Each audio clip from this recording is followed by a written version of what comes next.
Hello everyone, I am Sanjukta and in this video I am going to discuss the summary of Daffodil by William Wordsworth. Daffodil is a lyric poem. This is an inspiring poem and the original name of the poem Daffodils is I Wandered Lonely as a Cloud. William Wordsworth, who was born in 7th April 1770, was an English romantic poet. As a poet, Wordsworth is recognized as the father of English poetry. He defines poetry is a spontaneous overflow of powerful feeling aroused from emotion, recollected in tranquility.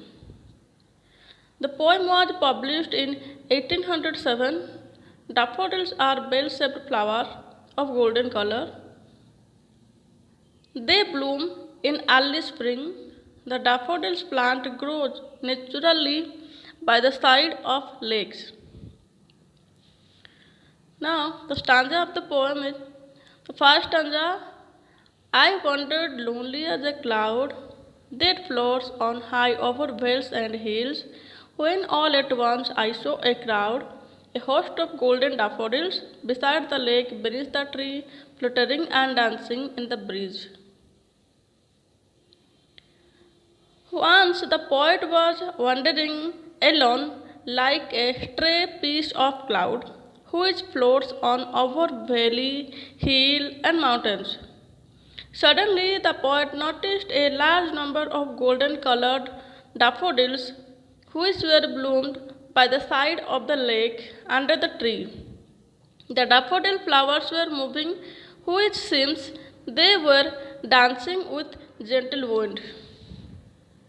The second stanza, continuous is the star that shine and twinkle on the Milky Way. They stretched in never-ending line along the margin of a bay. 10,000 saw I at a glance, tossing their heads in sprightly dance. The daffodils bloomed in a large number. The poet was unable to find the ending line of the flower. They are shining and glittering continuously, which looked like the cluster of stars in a Milky Way. The poet estimated 10,000 flowers in a glance, which were dancing in a lively manner and touching to each other. The third stanza, the waves beside them danced, but they outdid the sparkling waves in glee. A poet could not but be gay in such a jocund company.